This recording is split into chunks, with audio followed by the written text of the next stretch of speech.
We have been at it now for 21 hours, and we've had a number of substantive discussions with the Iranians. That's the good news. The bad news is that we have not reached an agreement, and I think that's bad news for Iran much more than it's bad news for the United States of America. So we go back to the United States having not come to an agreement. We've made very clear what our red lines are, what things we're willing to accommodate them on, and what things we're not willing to accommodate them on. And we've made that as clear as we possibly could, and they have chosen not to accept our terms. Precisely what have they rejected here? Can you help us understand it a little bit? Well, I won't go into all the details because I don't want to negotiate in public after we negotiated for 21 hours in private. But the simple fact is that we need to see an affirmative commitment that they will not seek a nuclear weapon, and they will not seek the tools that would enable them to quickly achieve a nuclear weapon. That is the core goal of the President of the United States, and that's what we've tried to achieve through these negotiations. Again, their nuclear program, such as it is, the enrichment facilities that they had before, they've been destroyed. But the simple question is, do we see a fundamental commitment of will for the Iranians not to develop a nuclear weapon, not just now, not just 2 years from now, but for the long term? We haven't seen that yet. We hope that we will. I'm getting a lot of reports. They've been meeting for many hours, as you probably have noticed. We'll see what happens. Look, regardless, we win. Regardless what happens, we win. We've totally defeated that country. And so let's see what happens. Maybe they make a deal, maybe they don't. Is it a good sign? From the standpoint of America, we win. One of the things that's happening is that boats are sailing up and heading out to our country. Big, beautiful tankers, and we're loading them up with oil and gas and everything else. And pretty beautiful thing to see. What about the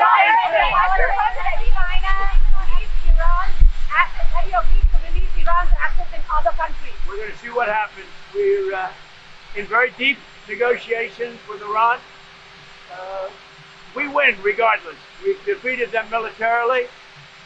They've dropped a couple of water mines, you call them water mines, in the boat. We've defeated all of their water boats too. Their Navy has gone 158 ships.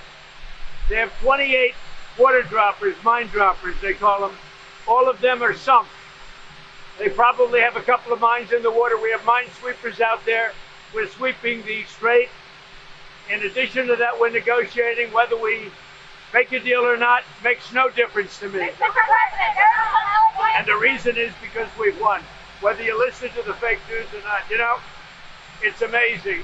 Their credibility is down to 13%. The media credibility down to 13%. Think of it. We defeated their Navy. We defeated their Air Force. We defeated their anti-aircraft. We defeated their radar. We defeated their leaders. Their leaders are all dead.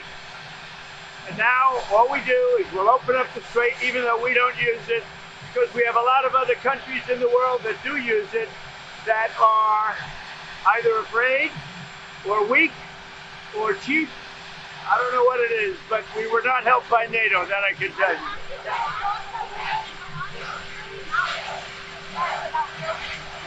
How do you know that? Why do you say that? Why do you say that? You don't know anything. Who are you with? Who are you with? ABC? Well, that's fake news. Let me just tell you, we win, no matter what. We've defeated their military. They have no Navy. 158 ships are underwater, undersea. All of their mine sweepers and all of their, they call them mine droppers. Can you imagine? A country has 28 mine droppers. You think that's nice? With all of that being said, they're all defeated, by the way. They're all at the bottom of the sea. Now, with all of that, they have no Navy. They have no radar. They have no Air Force. Their leaders are all dead. With all, Khomeini is gone. For many years, he ruled. He's gone. With all of that, let's see what happens. But from my standpoint, I don't care. China is preparing to ship weapons to Iran. Well, if China does that, China's going to have big problems, okay?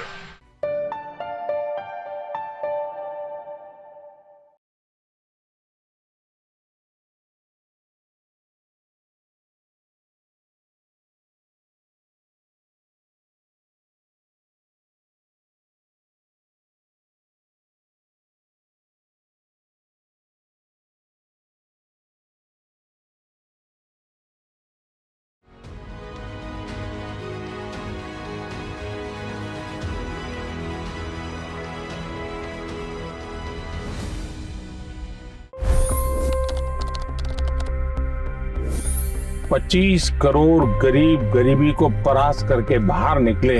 For the good of our nation, let's work together and let's truly make America great again. The fastest news breaks. Requested PM saying that look, you will have to speak to Putin and to Zelensky. The biggest newsmakers. The relationship with India is probably the most important bilateral relationship the U.S. will have for the rest of this century. The capital delivered quite an election result today. Expert analysis. The million-dollar question today is how to stop this dance of death. Ground reports. I'm standing at the crossroad of the Kumbh Mela. Behind me are more than 100 entry ghats. Long-form interviews. Exclusionary politics is reflected in Manipur case as well. You don't bother because this is a small state. Deep dive into burning issues. It's often said DRC could be the richest country in the whole world. It's because of what sits underneath. Why exactly did the US topple the Sheikh Hasina government? HT videos. We don't just break news, we break it down.